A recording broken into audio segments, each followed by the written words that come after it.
Vamos abrir a palavra de Deus em Eclesiastes capítulo 1, nesta manhã. Eclesiastes capítulo 1, do 1 ao 11, eu vou ler aqui nessa primeira leitura. Vou tentar fazer um panorama dos capítulos 1 a 3 nesta manhã. Nada muito profundo, mais sucinto, mais importante para a vida da gente. Eclesiastes capítulo 1, versículos de 1 a 11, diz assim a palavra do Senhor: palavra do pregador, filho de Davi, rei de Jerusalém, vaidade de vaidades, diz o pregador, vaidade de vaidades, tudo é vaidade. Que proveito tem o homem de todo o seu trabalho com que se afadiga debaixo do sol? Geração vai, geração vem, mas a terra permanece para sempre. Levanta-se o sol e põe-se o sol e volta ao seu lugar onde nasce de novo. O vento vai para o sul e faz o seu giro para o norte, volve-se e revolve-se na sua carreira e retorna aos seus circuitos. Todos os rios correm para o mar e o mar não se enche. Ao lugar para onde correm os rios, para lá tornam eles a correr. Todas as coisas são canseiras tais que ninguém pode exprimir. Os olhos não se fartam de ver, nem se enchem os ouvidos de ouvir. O que foi é o que há de ser, e o que se fez, isso se tornará a fazer. Nada há, pois, novo debaixo do sol. Há alguma coisa que se possa dizer, vê, isso é novo? Não, já foi nos séculos que foram antes de nós. Já não há lembrança das coisas que precederam, e das coisas posteriores também não haverá memória entre os que hão de vir depois delas. Oremos. Senhor nosso Deus, nosso Pai, nos instrui mais uma vez, nós possamos aplicar essas verdades, abençoa as nossas vidas, possamos tirar as nossas dúvidas também, tanto aqui como nas salas diversas aqui da nossa igreja, na escola dominical, em nome do teu Filho amado Jesus. Amém. Eu acho muito interessante o livro de Eclesiastes. É um livro que particularmente eu estou estudando com os alunos lá do colégio. É um livro que, quando você, numa primeira lida, você acha ele um tanto depressivo, né? Porque ele, Salomão aqui, se deduz, e assim é o que existe mais de harmonioso entre os comentaristas, é que ele está no fim da sua vida aqui. E ele já fez muita besteira aqui e ele está vendo o quão isso foi danoso para a sua vida espiritual e que isso de fato não vale a pena. Eu digo aos meus alunos que Eclesiastes é uma pesquisa muito bem feita de tudo nessa terra que talvez possa suprir o nosso coração sem Deus. É a pesquisa frustrante, proposital do autor, de tentar achar alguma coisa que de fato preencha o nosso coração sem Deus. E ele vai falar sobre tudo relacionado a essa vida. Ele vai fazer uma pesquisa profunda mesmo. Vamos lá, na prática, isso aqui sem Deus, a gente pode encontrar uma realização tal que de fato a gente possa sentar, respirar e dizer, poxa, isso aqui me supriu. Pronto, eu sou completo com isso aqui. Será que tem alguma coisa? E ele vai falar sobre diversas coisas. Existem palavras difíceis de se entender no livro de Eclesiastes. Por exemplo, uma palavra que se repete muito aqui é vaidade. Outra palavra, uma expressão diretamente aqui que ele usa é correr atrás do vento, debaixo do sol. Vaidade seria uma palavra assim, bastante difícil aqui, né? Porque o que é que ele está querendo dizer por vaidade? São palavras difíceis de traduzir, digamos assim. Eu vou dar um exemplo. Tem uma palavra difícil de traduzir, mas que nós... a palavra saudade, por exemplo. Não tem tradução da palavra saudade em nenhum outro país. Literalmente, saudade. Saudade é uma palavra meramente brasileira. Então quer dizer que os norte-americanos não sentem saudade? Não, eles sentem. Mas não expressam com essa palavra. Eles expressam de outra forma. Eu sinto a sua falta e assim vai, certo? Mas a palavra saudade é só aqui mesmo. Tem uma palavra na Índia que é o seguinte: quando você conta uma piada muito ruim, e aí a pessoa não ri pelo conteúdo da piada, mas ri porque ela é muito ruim. Aí ela ri e fala Jaios. Jaios é que piada horrível. Na nossa tradução é isso. Ela riu, quando ela fala Jaios é porque ela está dizendo que ela riu pela idiotice da piada e não pela piada em si. Não tem tradução aqui. Na Alemanha tem uma palavra chamada Drachenfutter. Meu alemão não está muito bem, né? Mas o que é que ela significa? Ela significa, numa tradução aqui próxima, comida de dragão. Drachenfutter. E o que é comida de dragão? É quando você vai dar uma notícia muito ruim à sua esposa, péssima, e antes disso você dá um presentinho a ela, para acalmar. Antes de você dizer que está demitido, você chama ela para um jantar. E no jantar você diz que foi demitido. O jantar é um Drachenfutter. É a comida de dragão. É para amenizar a notícia.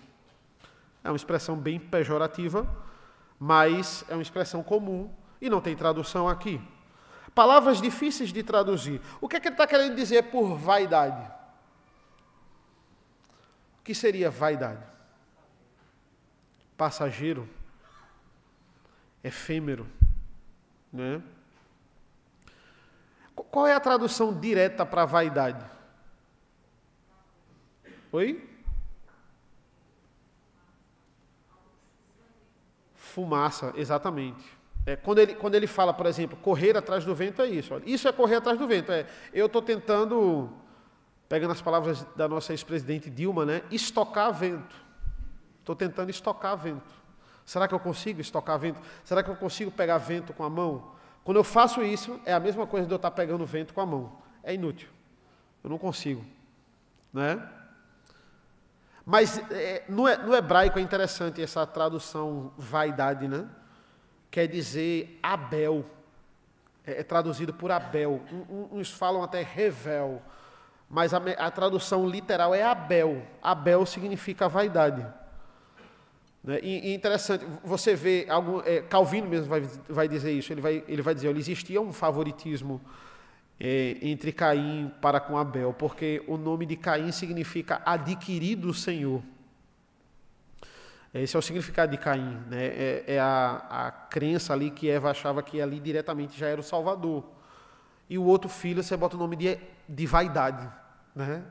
E vaidade aqui, nesse sentido, quer dizer literalmente vapor, é fumaça, é algo efêmero. Né? Essa é a ideia.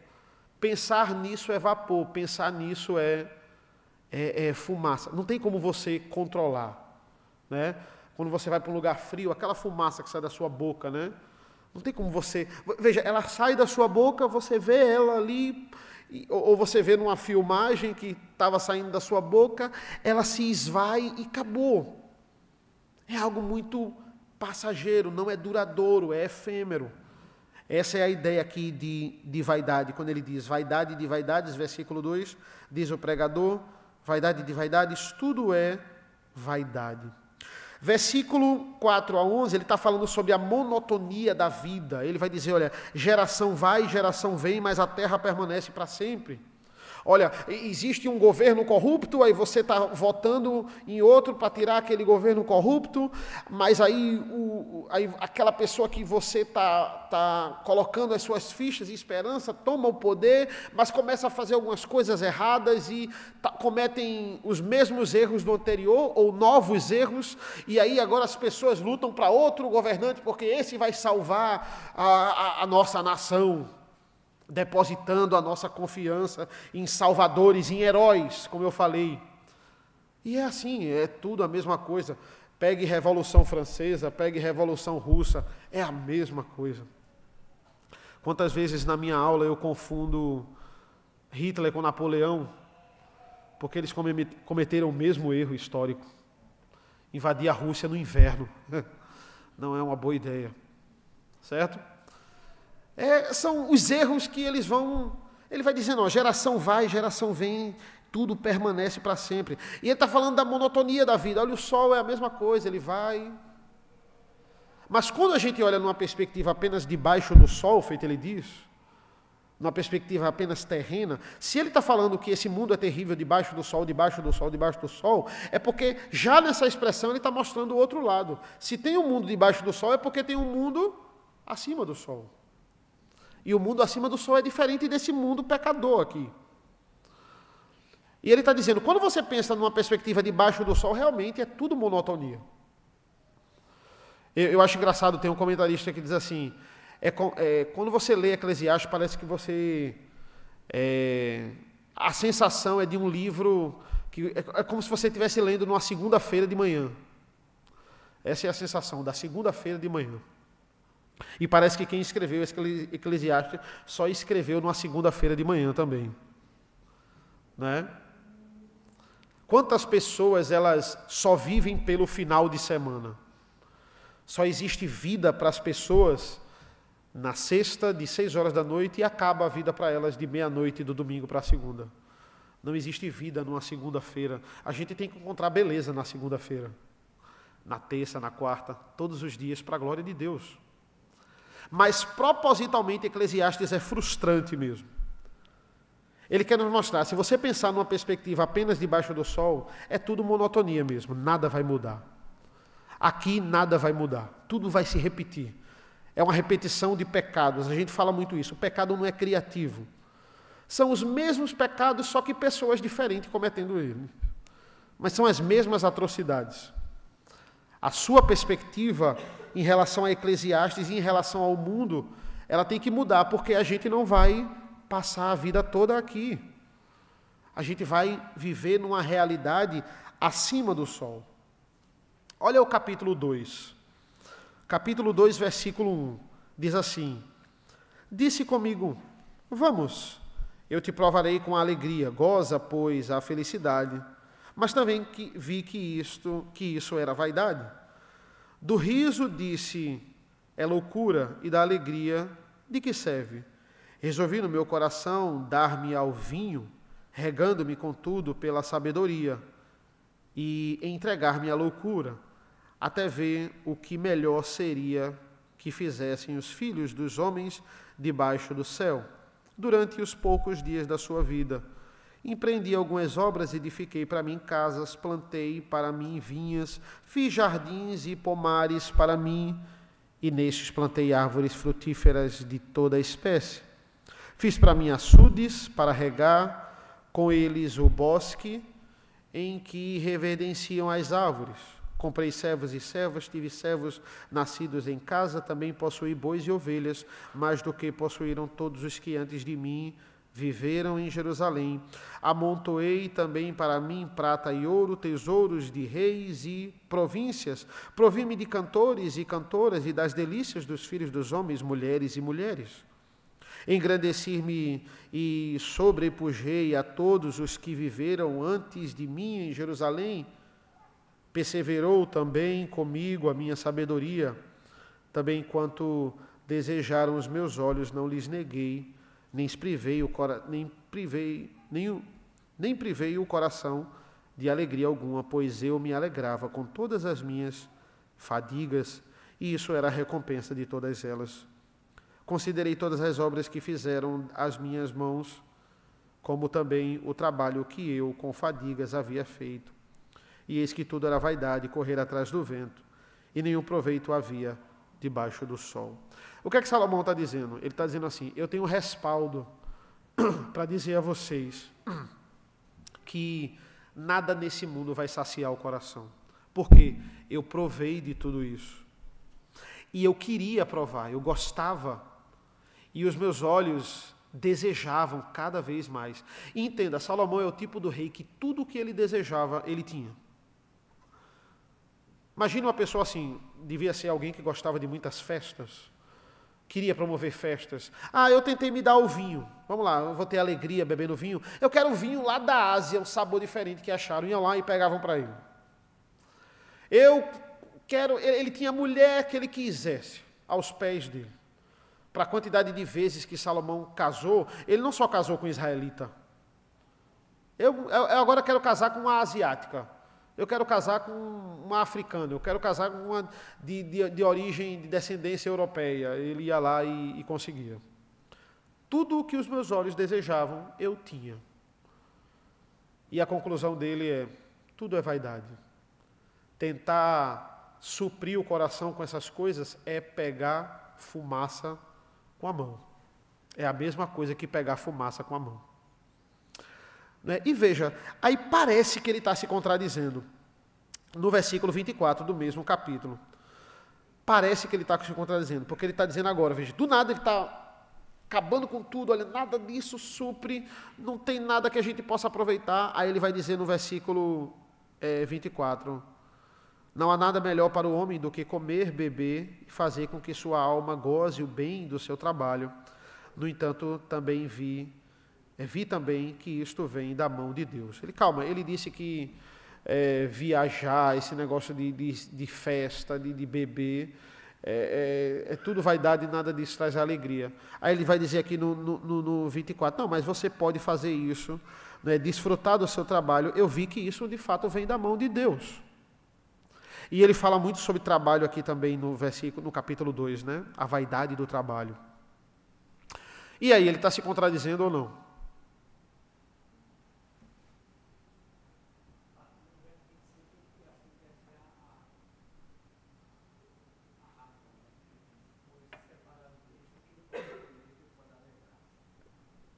Sim.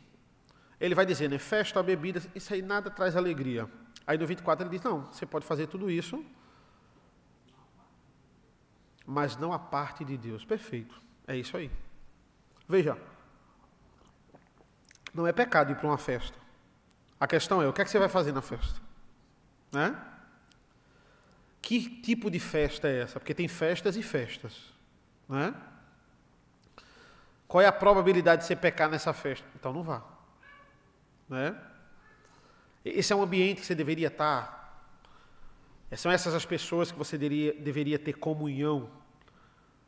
A ideia, não é, o pecado não é a festa em si, não é a bebida em si. Não é a viagem em si. É pecado viajar? Não. O problema é viver em função da viagem. De viagem. Tem gente que viaja, tem gente que diz, se eu não viajar esse ano, todo ano eu viajo, se eu não viajar esse ano, não tem razão para eu viver. Tem gente que se não for para uma festa toda semana, não vê razão para viver. Se não encher a cara o final de semana todo, qual é a razão da vida? Então esse é o problema. O problema não é Deus e as coisas boas que Ele criou na vida. O problema é a gente, como sempre. Olha a frustração de Salomão. Salomão está frustrado e ele joga isso na cara da gente. Versículo 18. Também aborreci todo o meu trabalho com que me afadiguei debaixo do sol, visto que o seu ganho eu havia de deixar para quem viesse depois de mim. E quem pode dizer se será sábio ou estulto? Contudo, ele terá domínio sobre todo o ganho das minhas fadigas e sabedoria debaixo do sol. Também isso é vaidade. Salomão está dizendo, olha, eu tenho tudo, mas tem uma coisa que eu não posso me livrar. A morte. Não tem como eu escapar da morte. Se Cristo não voltar na hora que enquanto a gente estiver vivo, a certeza que a gente tem é que vamos morrer. Vamos passar pelo episódio e a dor da morte. Todos os dias estamos morrendo. Essa é uma verdade. Então ele está frustrado. Eu tenho tanta coisa, eu juntei tantos bens, e entendam, politicamente falando e historicamente falando, o reinado de Salomão foi o reinado, na época dos reis, mais próspero de Israel. Porque ele já veio dali das conquistas do pai, quando ele pede sabedoria a Deus, os casamentos que ele vai fazer, que também tinham interesses políticos ali, os bens que ele vai adquirir é o governo, financeiramente falando, de forma política, mais próspero de Israel. Ele está dizendo, ninguém tem cabeça de boi e bens, nenhum rei, até agora, tem igual a mim. Eu conquistei tudo o que eu queria. Agora, qual é a garantia que eu tenho? Que quando eu morrer, aquele que vai ficar no meu lugar vai manter isso. E Ironicamente, curiosamente, é exatamente o que vai acontecer. Quando Salomão morre, quem assume é Roboão. E a primeira coisa que Roboão faz é dividir o reino, porque vai ouvir as pessoas erradas. Exatamente, a frustração de Salomão se concretiza na vida dele mesmo. Quem assume o poder é um tolo. Qual é a garantia que eu tenho de quem vai assumir o poder? É um sábio como eu ou um tolo? E veja, nós não temos essa garantia. A morte está aí para jogar na nossa cara. Você não tem como controlar isso. Você querer controlar os seus bens após a sua vida é segurar a fumaça com a mão. É correr atrás do vento. É claro, você tem muitos bens, você faz uma coisa chamada testamento. É o inventário. É uma forma de você tentar organizar pelo menos aquilo que você tem. E isso não é pecado. Você tem muitos bens, e aí você... Silvio Santos mesmo fez isso, né? Um homem tinha seus bilhões, ele pegou e disse, não, eu vou fazer o seguinte, quem vai ser a CEO do SBT vai ser a minha filha fulana, que ela tem mais aptidão para isso. E a menina lá estudou administração, essas coisas, desde quando nasceu. Foi preparada para esse momento. Ele foi um cara prudente nisso aí. Ah, fulano é artista, bota ela para apresentar meu programa lá, vai ser apresentador igual a mim. Ele foi dividindo. Você pode fazer isso, você pode organizar, e se você tem muitos bens, você vai lá e organiza isso, um testamento. Tem gente que não tem bens, então faz um seguro de vida, né? É o meu caso. Se eu não tivesse um seguro de vida, a única coisa que minha esposa ia herdar se eu morrer seriam dívidas, boletos e mais boletos, né? Para eu não fazer isso, porque a gente não tem como controlar o dia da morte, eu tenho um segurozinho mesmo de vida para ela pelo menos tocar a vida sem mim, né? Isso é uma coisa, uma prudência. E eu particularmente comecei a fazer isso quando eu comecei a pedalar. E os finos que eu dava nos ônibus e nos caminhões. Eu disse, caramba, eu tenho que fazer um seguro de vida. Eu vou deixar minha esposa na mão, se eu morrer, né? Então, é isso aí. A gente pensa nisso, não é pecado. Mas entenda, por mais que você faça testamento, por mais que você faça seguro de vida, controle total, você não vai ter, não. Morreu, morreu. Acabou. E a morte vem para todos. E sabe qual é o mais triste da morte? Veja, esse mundo ele é muito engraçado, porque o que é que ele prega? Você tem que fazer o seu nome aqui, você tem que deixar o seu legado. Você tem que se fazer cada vez mais lembrado. É aquela questão que eu falei no sermão da fama. O que é que você vai deixar para esse mundo a ponto de ser lembrado? Salomão está dizendo, isso é vaidade, isso é correr atrás do vento. O que são os anos da sua vida comparado à eternidade? A questão é o que você está juntando, os tesouros que você está juntando para o céu. É a sua vida espiritual. Entenda, Deus propositalmente faz pessoas serem famosas. E usam essa fama para o bem. A fama de Jesus é para o bem. Espalhamos a obra de Cristo. Deus levanta pastores fiéis que pregam a palavra de forma fiéis e fazem eles serem famosos mesmo.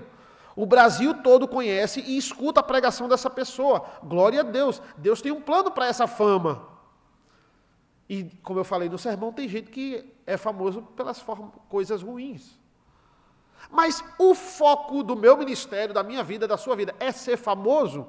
Não. Deus pode usar a fama para o bem e para propagar o evangelho. Mas o foco é ser famoso? Não. O foco não é deixar um legado aqui. Porque de forma frustrante, eu digo a você e para o meu coração também, nós vamos ser esquecidos facilmente.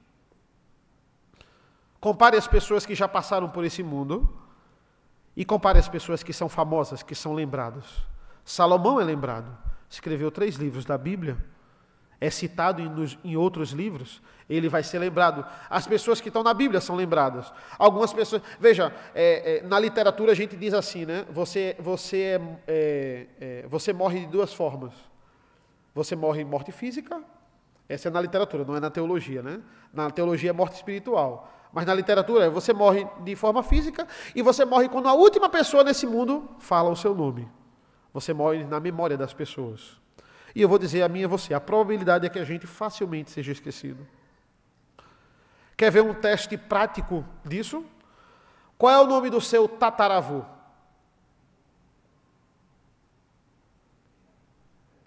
O avô do seu avô. o pai do seu bisavô. Qual é o nome dele? E aí, fácil? Bisavô é fácil, eu não ia perguntar, mas tataravô. Tataravó sabe?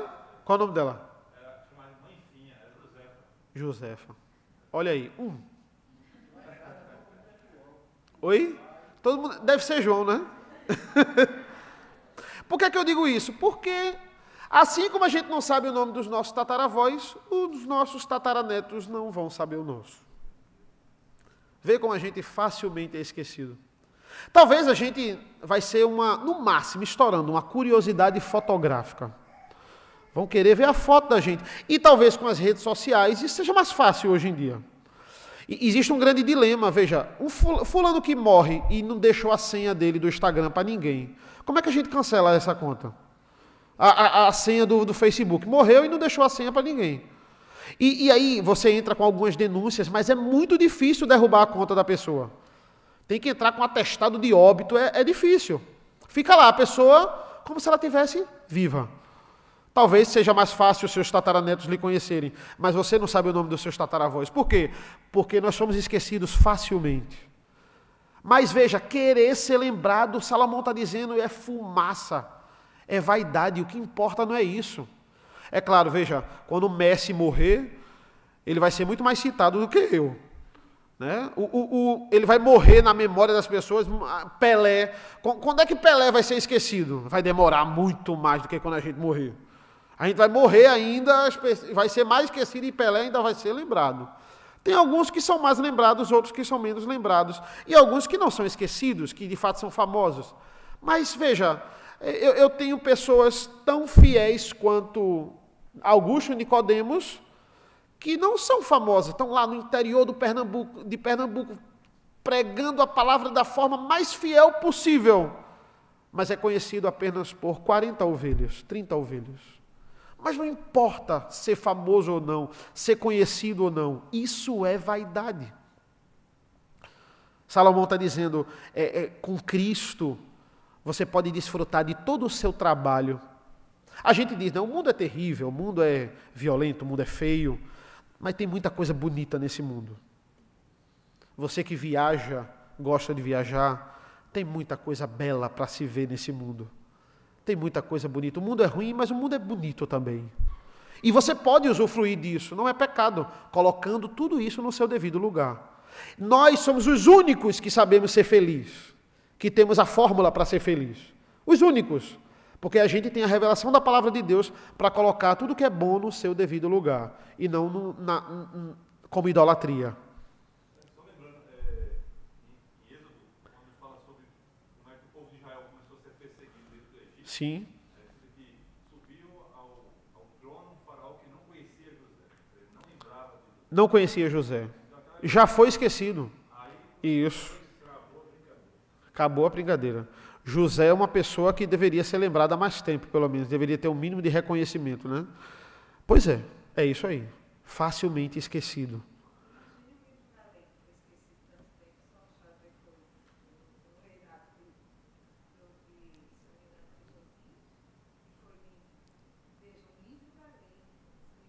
Sim, sim.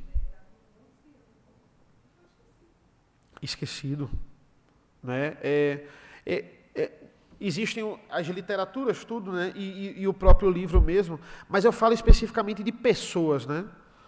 Como a gente é facilmente esquecido. Mas o ponto não é esse. A questão é que ele está dizendo, se apegar a isso é vaidade. Aí só para a gente concluir, no versículo 26, ele vai dizer assim, porque Deus dá sabedoria, conhecimento e prazer ao homem que agrada, mas ao pecador dá trabalho, para que ele ajunte e amontoe a fim de dar àquele que agrada a Deus. Também isso é vaidade, correr atrás do vento. Esse pecador aqui, ele não é traduzido como todos os pecadores. Esse pecador, ele é melhor traduzido por ímpio. Certo? Ele está dizendo assim, porque o pecador todos nós somos. Ao pecador dá trabalho para que ele ajunte e amontoe e abençoe aqueles que agrada a Deus. Ele está dizendo isso não, ele está dizendo o seguinte, olha, Deus dá sabedoria e conhecimento e prazer ao homem que lhe agrada, mas ao ímpio ele só dá trabalho. E o que é que... Vê que engraçado, ele está dizendo assim, ó, ao ímpio ele dá trabalho e sucesso profissional, onde ele pensa que aparentemente está abençoado, mas não. Ele é só um mecanismo para abençoar os que de fato agradam a Deus. Ou seja, aquele seu patrão ímpio que só pensa em trabalho. Ele é só um mecanismo que Deus está usando para lhe dar o seu salário. Ele dá o seu sustento. Porque de fato ele quer lhe abençoar. Entende? A ideia é essa. É claro que o seu patrão ser uma pessoa próspera, a pessoa que trabalha com você, o seu gerente, sei lá, ele ser uma pessoa próspera, isso é resultado de uma graça comum, claro. Mas, na verdade, o que Deus está fazendo é arranjando mecanismos. Aquela pessoa só pensa em trabalho e ela é uma ímpia. Deus vai fazer, Deus vai deixar ele nos seus próprios desejos e paixões só pensar em trabalho para que a empresa continue. E você tem o seu salário e pegue o seu salário e coloque ele no devido lugar, que não é no lugar de idolatria. Entendeu? Ver como esse versículo é profundo, né? Deus está dando prosperidade ao ímpio, mas não é para abençoar o ímpio, é para lhe abençoar. Porque você sabe pegar todos os bens e usar para a glória de Deus, e não usar com idolatria. A ideia é essa aqui. Então ele diz, olha, para que você se dedicar tanto ao trabalho, entenda você pode se dedicar ao trabalho, tem que fazer tudo de forma excelente. E você achar que é isso aqui. Por isso que na parábola lá de Lucas, ele vai dizer, ó, o homem foi lá e ele juntou tesouros e ele disse, pronto, agora eu tenho o suficiente para a minha aposentadoria. Ele vai chamar esse homem de miserável. Esse homem é um miserável. Por quê? Porque ele acha que a vida toda dele se resume àqueles míseros 15 anos que ele vai ter de aposentadoria, e tudo se resumiu a isso. Aí ele juntar para esses 15 anos e acabou. O que são esses 15 anos? O que são 80 anos? O que são 100 anos comparado à eternidade? A gente deve juntar tesouros para o céu. Diga. Diga aí. Isso aí, antiguidade é posto.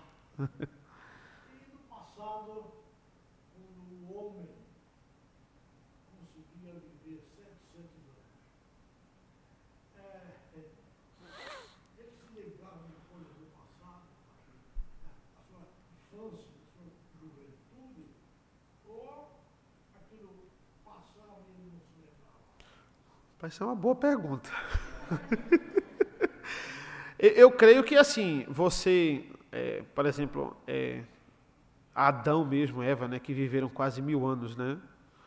Eu creio que ali eles foram criados já adultos, né? Eles já foram criados adultos, eu não creio que eles foram criados crianças. Mas as pessoas que nasceram, que viveram quase 1000 anos ali, eu creio que o desenvolvimento deles era diferente, né? Eles passavam um tempo maior ali. Agora, em questão de lembrança, memória, eu me lembro de sim, sim.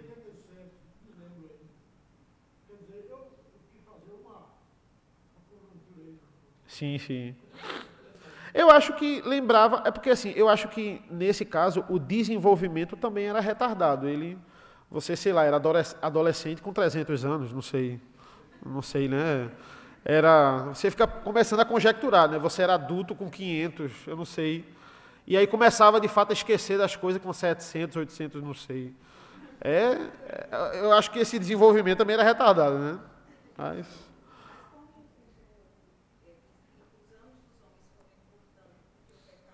Sim.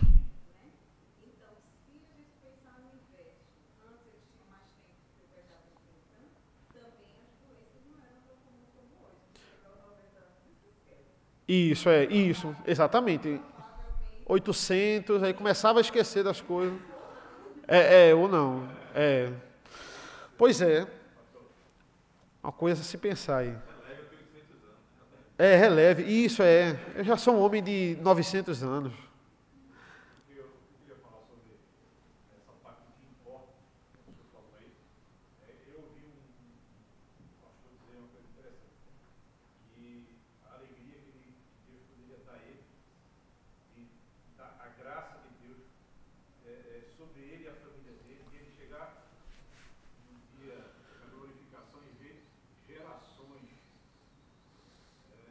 Isso aí não tem preço, né? É isso aí. Essa é a promessa que nós nos apegamos também com os nossos familiares e nas famílias da aliança. Amém, irmãos. Mais alguma dúvida, comentário? Esse é o livro de Eclesiastes. Não é um livro fácil, mas é um livro muito profundo. Amém. Vamos orar. Senhor nosso Deus, nosso Pai, nós te agradecemos pela leitura da Tua Palavra, pelo estudo da Tua Palavra. Obrigado, Senhor, porque o Senhor nos dá a oportunidade de estarmos aqui nos aprofundando cada vez mais. Nos leva para casa, nos dá uma boa tarde na Tua presença, um bom momento de almoço, de descanso, e nós possamos estar mais uma vez aqui à tarde para ouvir o Teu Evangelho, para estarmos juntos na comunhão dos santos. Nos abençoa em nome do Teu Filho amado Jesus. Amém.